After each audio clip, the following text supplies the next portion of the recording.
Hey guys, welcome back to my channel study point. तो आज हम करेंगे एक्सरसाइज 9.4 के क्वेश्चंस। क्वेश्चन नंबर 19 है, the volume of spherical balloon being inflated changes at a constant rate. Volume of spherical balloon मतलब sphere का जो volume है, being inflated changes at a constant rate. Inflated changes का मतलब क्या होता है, dv by dt at a constant rate. Constant rate पे मतलब कि कुछ भी ले सकते हो आप, एक्स वाई जेड। हम यहाँ पे के ले रहे हैं, वेयर के is constant.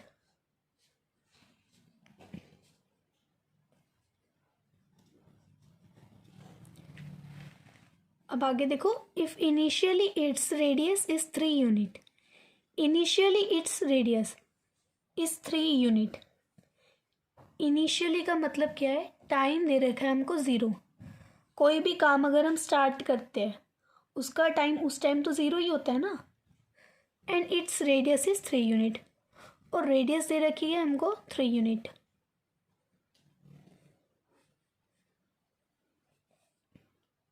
And after 3 second, time दे रखा है अब हमें 3 second, it is 6 unit. Radius कितनी हो जाएगी, 6 unit. Find the radius of balloon. हमें बलून की रेडियस फाइंड करनी है after t second. T second पर इसकी रेडियस कितनी होगी, ठीक है। तो देखो dv अपॉन dt, ये इक्वेशन बनी है हमारे यहाँ पे। dv upon dt equal to k. यहाँ पे v क्या है, वॉल्यूम ऑफ स्पेयर। v किसके इक्वल है, वॉल्यूम ऑफ स्पेयर के। d अपॉन dt सेम रहेगा। वॉल्यूम ऑफ स्पेयर क्या होता है, 4/3 पाई आर क्यूब, इक्वल किसके है, के। अब देखो 4/3 पाई, ये तो कांस्टेंट है, तो ये आ जाएगा बाहर, d बाई डी टी के पास आ जाएगा are cube equal to k. अब देखो differentiation of r cube, differentiation किसकी करते हैं, आर क्यूब की, और किसकी रिस्पेक्ट में, टी की रिस्पेक्ट में। तो ये क्या आ जाएगा, 3r स्क्वायर, किसकी रिस्पेक्ट में, टी की रिस्पेक्ट में, इसलिए साथ में क्या आ जाएगा, dr upon dt equal to k. अब देखो 3 से 3 कैंसिल, यहाँ पर क्या रह जाएगा, 4πr स्क्वायर dr। ये dt यहाँ पे डिवाइड में, वहाँ पर जाएगा तो मल्टीप्लाई में, k d t. Now integrate both side.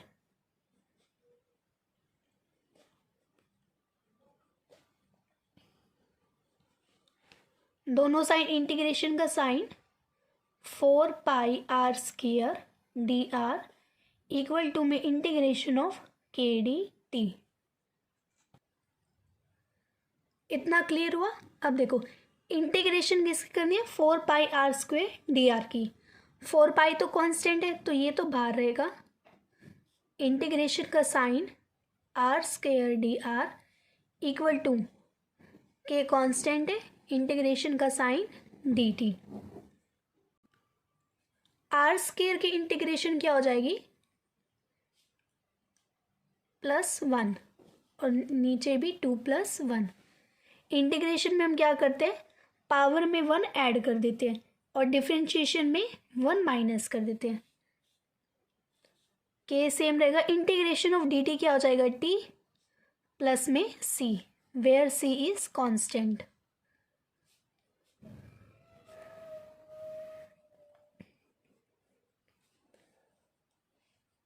Four pi 2+1 3 equal to, ये मल्टीप्लाई में टी है, ठीक है, प्लस सी। ये बन गई हमारी इक्वेशन नंबर फर्स्ट। अब हमें जो कंडीशन दे रखी है, अब हम वो इसमें पुट करेंगे। देखो कंडीशन क्या दे रखी थी हमें, t इक्वल है 0 के और r है 3 यूनिट्स। तो सबसे पहले t इक्वल है 0 के एंड r दे रखा है हमको 3 यूनिट। 4π आर के प्लेस पर क्या आ जाएगा 3, 3 का क्यूब डिवाइड में 3 इक्वल टू के, टी के प्लेस पर क्या आ जाएगा 0 प्लस में सी, यहाँ पे 2 आ जाएगा, कैंसिल करेंगे हम, 3 का स्क्वायर इक्वल टू यहाँ पर सी, 3 का स्क्वायर 9, 4 9 ज़ा 36, 36 पाई इक्वल टू सी। तो सी की वैल्यू क्या आ गई यहाँ पे 36 पाई। अब सेकंड कंडीशन हमको क्या दे रखी थी, टी इक्वल है 3 के और आर इक्वल है 6 यूनिट। अब हम यहाँ पे सेकंड कंडीशन अप्लाई करेंगे, टी किसके इक्वल है 3 के और आर हमें दे रखा है 6 यूनिट्स। इक्वेशन नंबर फर्स्ट में पुट करनी है, ठीक है। Put in equation first, equation number first हमारी ये इक्वेशन है 4 pi r cube divide by 3 k multiply t plus c. 4/3 4 pi r के प्लेस पर क्या आ जाएगा 6 cube divide by 3 equal to k multiply t की वैल्यू क्या है 3 प्लस में सी। अब देखो सी की वैल्यू क्या है 36 पाई, तो यहाँ पे हम सी के प्लेस पर 36 पाई लिख देंगे। 4 पाई 6 का क्यूब क्या हो जाएगा 216 बाय में 3 इक्वल टू के की मल्टीप्लाई 3 से करेंगे 3 के प्लस सी किसके इक्वल है 36 पाई के, तो सी के प्लेस पर हम लिख देंगे 36 पाई। अब हम इसको कैंसिल करेंगे 72 पे, 4 पाई की मल्टीप्लाई किससे करने 72, 3 के प्लस 36 पाई। 72 के मल्टीप्लाई 4 से करेंगे 288 इक्वल टू 3 के प्लस 36 पाई, यहाँ पे पाई भी आएगा, ठीक है। अब 288 पाई, ये यहाँ पे प्लस का ना 36 पाई, लेफ्ट हैंड साइड जाएगा तो माइनस का इक्वल टू 3 की। 288 minus 36 pi 252 pi equal to 3 की। ये 3 यहाँ पे मल्टीप्लाई का है, लेफ्ट हैंड साइड जाएगा तो डिवाइड में, कैंसिल करेंगे 3 8 ज़ा 24, 3 4 ज़ा 12, तो के की वैल्यू कितनी आ जाएगी 84 पाई। अब हम क्या करेंगे, इस के की वैल्यू को और सी की वैल्यू को इक्वेशन नंबर फर्स्ट में पुट कर देंगे। तो हमने यहाँ पे इक्वेशन नंबर फर्स्ट लिख ली और सी और के की वैल्यू भी लिख ली।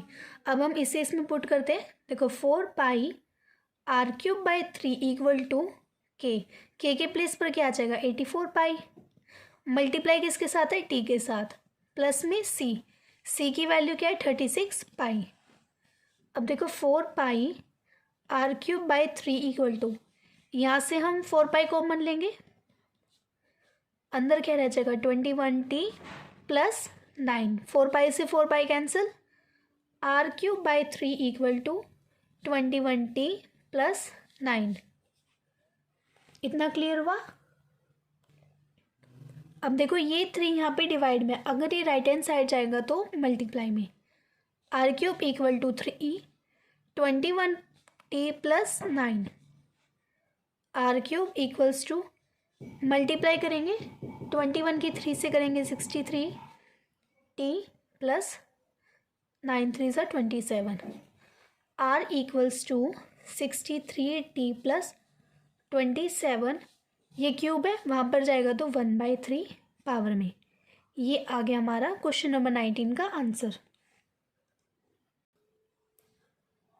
अब हम करेंगे क्वेश्चन नंबर 20।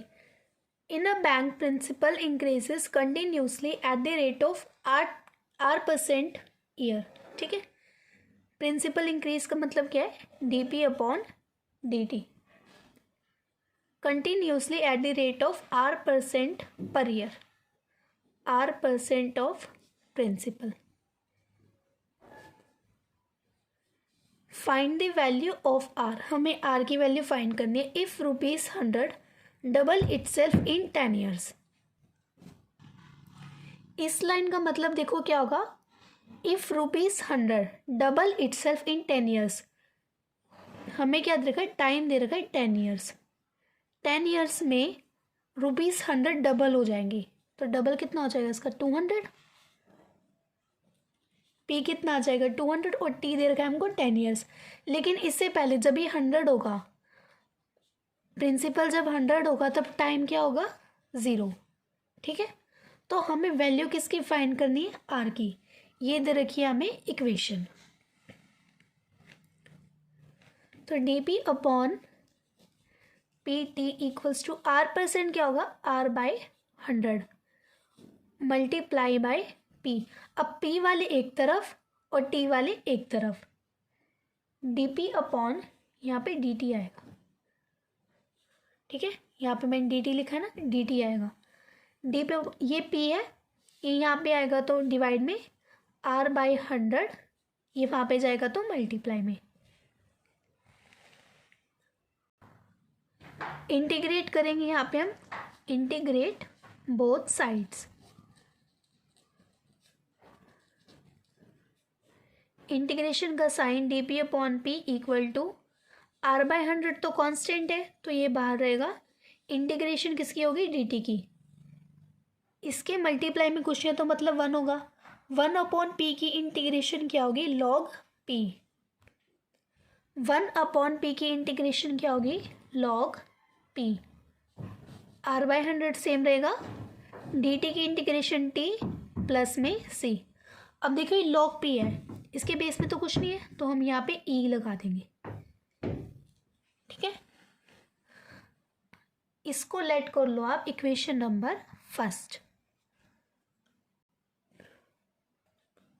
अब क्वेश्चन की स्टार्टिंग में हमने ये दो कंडीशन फाइंड करी थी, अब इन दोनों को हम इक्वेशन नंबर फर्स्ट में पुट कर देंगे। देखो p क्या दे रखा है हमको 100 और t दे रखा है 0, तो p के प्लेस पे 100 और t के प्लेस पर 0। लॉग e p क्या दे रखा है 100 equal to r by 100 multiply by 0 plus में c। ये कितना हो जाएगा 0, 0 प्लस सी लॉग, तो c की वैल्यू हमारी e आ गई। ठीक है, अब condition number second, p equal है 200 की और t इक्वल है 10। अब हम इसे पुट करेंगे, p किसके इक्वल है 200 के और t इक्वल है 10 के। इसमें पुट करो, देखो लॉग e p के प्लेस पर क्या आ जाएगा 200 equal to r by 100, t के प्लेस पर क्या आ जाएगा 10 प्लस c के प्लेस पर हम इसे लिख देते हैं लॉग 100। ठीक है, यहाँ तक आया सबको। अब देखो लॉग e 200, ये प्लस का यहाँ पे आएगा तो माइनस का। ये देखो एक 0 से एक 0 कैंसिल, यहाँ पे क्या रह जाएगा r बाय 10। अब देखो log m minus log n, log m minus log n किसके इक्वल होता है लॉग m बाय n। ये फॉर्मूला हम यहाँ पर यूज़ कर रहे हैं, तो ये क्या बन जाएगा लॉग 200 अपॉन 100 इक्वल किसके है r बाय 10 की। 0 से 0 cancel, log 2 equals to r by 10। अब देखो क्वेश्चन में हमें गिवन है लॉग बेस टू e की पावर 2 किसके इक्वल है 0.6931 के। ठीक है, ये किसके इक्वल है इसके, तो इसके प्लेस पर हम क्या लिख देंगे 0.6931 इक्वल टू r बाय 10। इसकी मल्टीप्लाई यहाँ पे कराएंगे, 10 की मल्टीप्लाई यहाँ पे, तो ये क्या बन जाएगा 6.931 इक्वल टू r। और अगर परसेंटेज में निकालने हैं तो 6.93%। ये आ गया हमारा क्वेश्चन नंबर 20 का आंसर। अब हम करेंगे question number 21। In a bank principal increases continuously at the rate of 5% of per year an amount of ₹1000 in deposited with this bank, how much will it worth after 10 years? एक bank है, principal increases continuously at the rate of 5% of per year. Principal increase हो रहा है, मतलब dp/dt किसके equal है? 5% of per year, 5% of p principal के equal रख लेते हैं, ठीक है। एन अमाउंट ऑफ ₹1000, अमाउंट दे रखा है p, 1000 is deposited with this bank. जब उसने ये पैसे जमा कराए होंगे उस टाइम क्या होगा? 0, ठीक है। इनिशियली टाइम उसका 0 होगा। How much will it worth after 10 years? अभी ने पूछा 10 साल बाद वो बैंक उसको कितना पे करेगा। तो यहाँ पे टी दे रखा है 10। How much will it worth after 10 years? T 10 years they रखा है, लेकिन प्रिंसिपल हमें नहीं दे रखा, तो इस क्वेश्चन में हमें प्रिंसिपल फाइंड करना है। ये इक्वेशन हमें मिल गई है, यहाँ से हम प्रिंसिपल फाइंड करेंगे। dp/dt इक्वल्स टू 5% क्या होगा? 5/100 मल्टीप्लाई p। 5 1 ज़ा 5, ये 20 पे 1/20 इंटू p वाले एक तरफ, t वाले एक तरफ।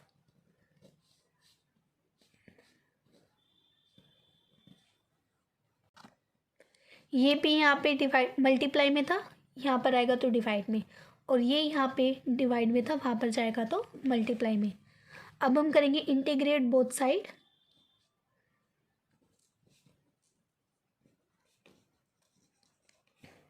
इंटीग्रेशन का sign dp/p equal to 1/20 constant है, तो ये बाहर रहेगा इंटीग्रेशन ऑफ dt। इसके मल्टीप्लाई में कुछ नहीं, मतलब 1 होगा। 1/p की इंटीग्रेशन क्या होगी? log p। 1/20 dt की इंटीग्रेशन क्या होगी? t प्लस में c। ये बन गई हमारे इक्वेशन नंबर 2। अब इस इक्वेशन में हमें हमारी कंडीशंस पुट करनी है। देखो कंडीशन क्या है? p 1000 है, t इक्वल है 0 के। p है 1000 एंड t हमें दे रखा है 0। p के प्लेस पर 1000, t के प्लेस पर 0 आएगा, तो 0 की मल्टीप्लाई जब हम 1/20 से करेंगे 0, 0 प्लस c, तो यहाँ से हमारी c की वैल्यू मिल गई हमको। अब कंडीशन नंबर 2 क्या है? p तो पता नहीं, बट t दे रखा है हमको 10, तो t के प्लेस पर हम लिख देंगे 10 log e। इक्वेशन नंबर 2 में पुट करना है, ठीक है। 1/20 t के प्लेस पर क्या आ जाएगा? 10 प्लस में c के प्लेस पर हम इसे लिख देते हैं। c की वैल्यू तो हमें मिल गया ना यहाँ से। इतना क्लियर हुआ? अब देखो ये कैंसिल हो जाएगा, तो ये क्या बन जाएगा? log p equals to 1/2 plus log 1000। इतना क्लियर हुआ? अब देखो ये प्लस में वहाँ पे जाएगा तो माइनस में, माइनस log 1000 इक्वल टू 1/2। 1/2 को हम 0.5 लिख सकते हैं। अब देखो यहाँ पे फॉर्मूला बन रहा है log m minus log n का। log m minus log n क्या होता है? log m/n। चैप्टर 5 में हमने पढ़ा है ना, log m minus log n किसके इक्वल होता है? log m/n। तो ये क्या बन जाएगा? p/1000, ठीक है। तो log e p/1000 किसके इक्वल आ जाएगा? 0.5 के। अब देखो यहाँ पे हमने एक और फॉर्मूला पढ़ा था 9 चैप्टर में।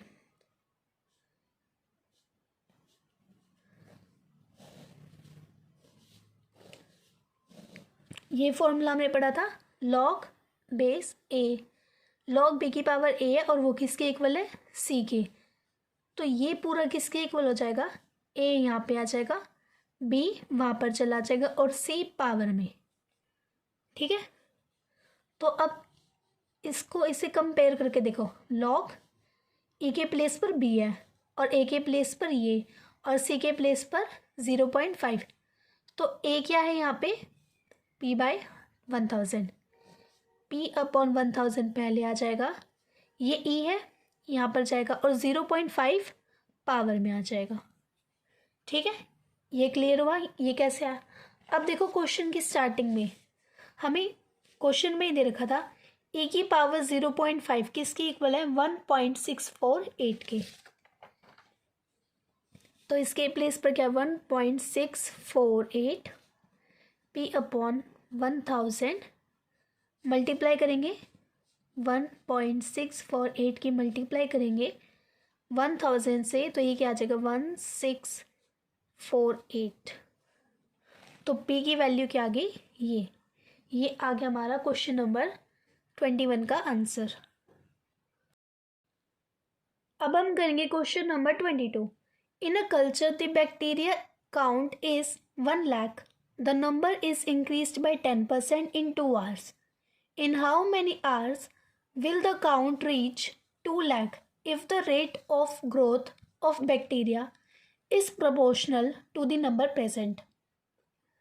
सबसे पहले इस ये जो लास्ट वाली लाइन है ना, if the rate of growth of bacteria is proportional to the number present, इसका मीनिंग समझो।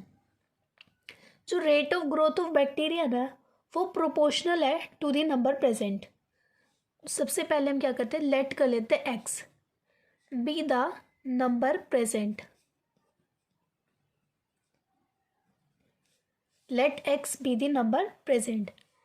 The rate of growth of bacteria, rate of growth of bacteria का क्या मतलब है डी अपॉन डी टी।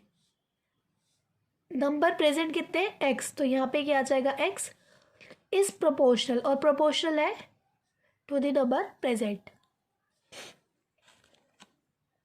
इतना समझ आया। हमने यहाँ पे क्या किया देखो, सबसे पहले हमने लेट कर लिया, let x be the number present if the rate of growth of bacteria. If the rate of growth of bacteria का क्या मतलब है डी अपॉन डी टी, किसकी रिस्पेक्ट में, ये टी की रिस्पेक्ट में। और यहाँ पे नंबर प्रेजेंट कितने एक्स, तो ये प्रोपोर्शनल किसके है to the number present x के। एक्स के प्रोपोर्शनल है, कि कौन प्रोपोर्शनल है d x upon d t. D x upon d t is proportional to the number present, और नंबर प्रेजेंट कितने एक्स। अब ये लाइन बिल्कुल क्लियर हुई। अब देखो, in a culture the bacteria count is 1 lakh, the number is increase by 10%। इस line का क्या मतलब है, फर्स्ट लाइन का बैक्टीरिया ये कितना दे रखा है हमको 1 lakh, एंड टाइम दे रखा है हमको 0। ठीक है, टाइम हमको 0 दे रखा है और एक्स दे रखा है हमको 1 lakh। हमने एक्स लेट किया ना, तो यहाँ पर हम एक्स ही लेट करेंगे। The number is increase by 10%। अब ये जो नंबर है ना 1 lakh, ये इंक्रीज हो रहा है 10%। टाइम दे रखा है 2 hours, 2 घंटे में ये नंबर इंक्रीज हो रहा है 10%। अब इसका 10% कितना होगा 10,000। तो जब हम 1 lakh में 10,000 प्लस करेंगे तो कितना हो जाएगा 1 2 3 4। 10% इसका कैसे फाइंड करेंगे, परसेंटेज फाइंड करनी आती है ना। 10% है, अपॉन में क्या होगा 100, और ये जिसका परसेंटेज निकाला है 5 2 3 4 5। ठीक है, 20 से 20 कैंसिल, कितना रह जाएगा 10,000। ठीक है, इतना क्लियर हुआ। तो एक्स क्या होगा इतना, और टाइम दे रखा है 2 hours, 2 hours या 2 जो भी ले लो। ठीक है, अब देखो in how many hours will the count reach. अब कितने घंटों में जो काउंट है वो 2 लाख हो जाएगा। एक्स दे रखा है हमको 2 लाख, टाइम हमें फाइंड करना है। इसमें हमें फाइंड क्या करना है टाइम। इक्वेशन ये दे रखी है, तो इस इक्वेशन के थ्रू हम टाइम फाइंड करेंगे। देखो d x upon d t is proportional to the x. इस प्रोपोर्शनल को हटा देते हैं, इक्वल टू का साइन रख लेते हैं, और यहाँ पे कांस्टेंट ले लेते हैं के। ब्रैकेट में रीजन दे देंगे वेयर के इज कांस्टेंट। अब एक्स वाले एक तरफ, ये मल्टीप्लाई में राइट हैंड साइड जाएगा तो डिवाइड में, ये डिवाइड में राइट हैंड साइड जाएगा तो मल्टीप्लाई में। Now integrate both side.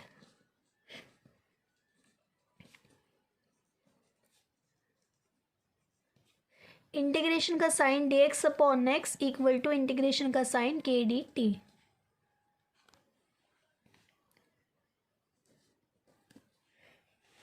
अब देखो 1/x की इंटीग्रेशन क्या होगी, log x। k कांस्टेंट है तो ये बाहर रहेगा, इंटीग्रेशन किसकी होगी, dt की। log x equal to k, dt की इंटीग्रेशन क्या होगी, t मल्टीप्लाई में t प्लस में कांस्टेंट, ठीक है। log x equal to k t plus c, ये बन गई हमारी इक्वेशन नंबर सेकेंड। अब इस इक्वेशन नंबर सेकेंड में हमें ये तीनों कंडीशन अप्लाई करनी है, ठीक है। सबसे पहले कंडीशन नंबर फर्स्ट अप्लाई करते हैं। x दे रखा है 1 लाख और टाइम दे रखा है 0, तो log e 1 lakh 1 2 3 4 5 equal to k, time कितना है 0 प्लस c, तो c की वैल्यू log 1 लाख, ये आ गई हमारी c की वैल्यू। अब इस इक्वेशन नंबर सेकंड में ये जो इक्वेशन आई थी, अब इसमें हमें सेकंड कंडीशन डालनी है। देखो सेकंड कंडीशन क्या है, x इतना है और टाइम 2 आ रहा है। x दे रखो है, टाइम 2 आवर्स, log 1,10,000 x के प्लेस पर आ जाएगा इक्वल टू के, टी के प्लेस पर क्या आ जाएगा 2, टी के प्लेस पर क्या आ जाएगा 2, तो 2 की मल्टीप्लाई जब हम के से करेंगे तो क्या आएगा 2k प्लस सी, सी की वैल्यू हमारी ये निकली है, log बेस ई है और 1 लाख है, ठीक है। अब देखो ये प्लस का है, लेफ्ट हैंड साइड जाएगा तो माइनस का, log base to e minus 1 lakh, ये log आएगा यहाँ पे, log base to e equal to 2k। अब देखो log m n, log m minus log n किसके इक्वल होता है, log m बाय n।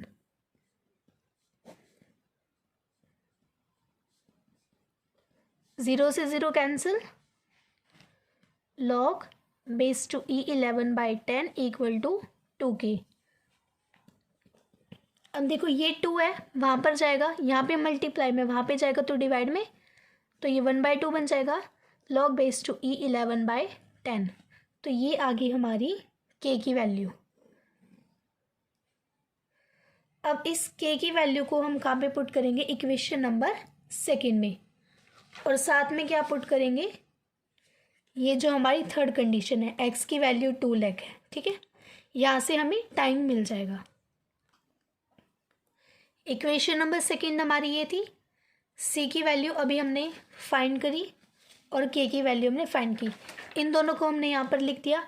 अब देखो थर्ड कंडीशन क्या दे रखी थी हमको, x की वैल्यू मतलब x होगा 2 लाख, टाइम बताने कितने टाइम पे, कितने घंटे में 2 लाख बैक्टीरिया होंगे, ठीक है।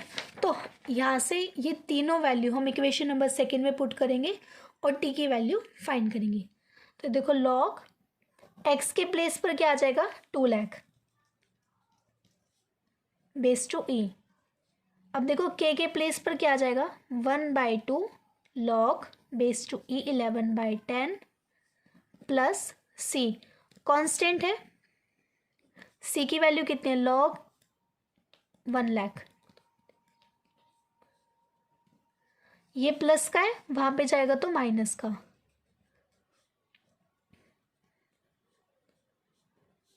माइनस का sign, log e 1 lakh equal to में ये 1/2 log 11/10, log m minus log n, log m minus log n की log, देखो log m minus log n किसके इक्वल होता है, log m बाय n के, ये फॉर्मूला हम यहाँ पे यूज़ करेंगे। तो ये क्या बन जाएगा, log m क्या है 2 लाख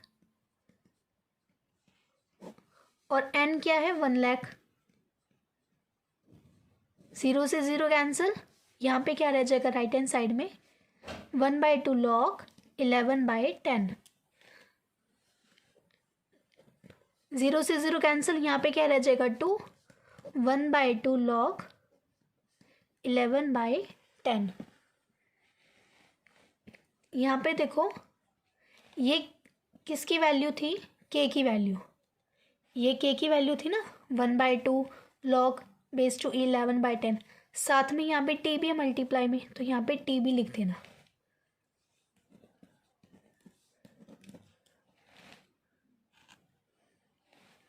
अब ये पूरा मल्टीप्लाई में वहाँ पे जाएगा तो लेफ्ट हैंड साइड जाएगा तो डिवाइड में, ये 1/2 है तो इसका तो रेसिप्रोकल हो जाएगा, तो ये 2 log e 2 अपॉन में log e 11/10 equal to t।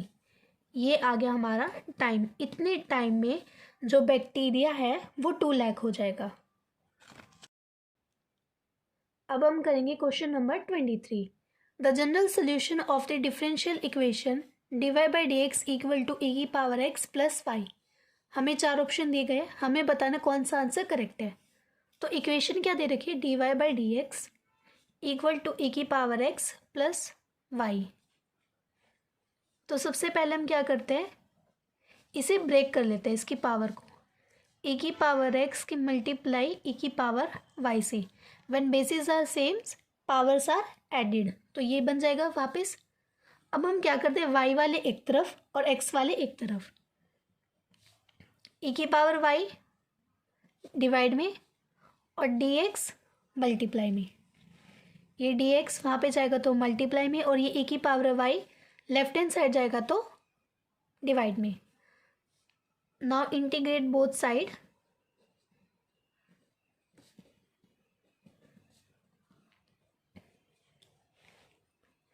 Integration of, देखो ये 1 इसके मल्टीप्लाई में कुछ नहीं है तो मतलब 1 होगा, 1 अपॉन e की पावर y है।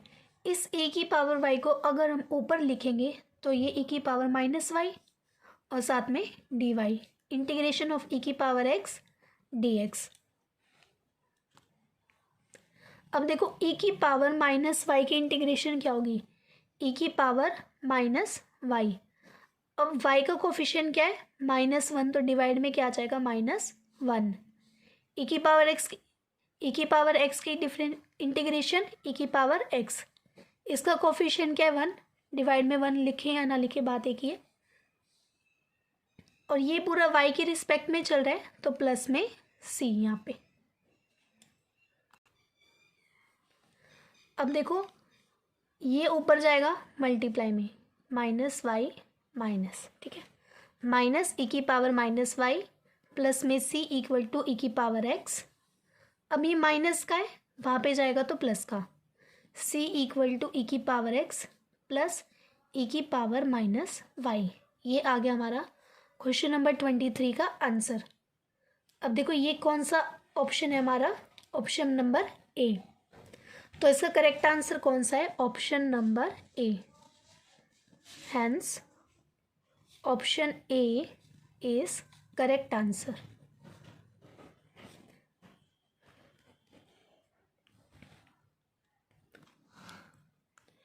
एक्सरसाइज 9.4 के क्वेश्चंस हमारे यहाँ पे कंप्लीट होते हैं। तो चलिए मिलते हैं नेक्स्ट वीडियो में। ओके, तब तक के लिए बाय एंड थैंक यू।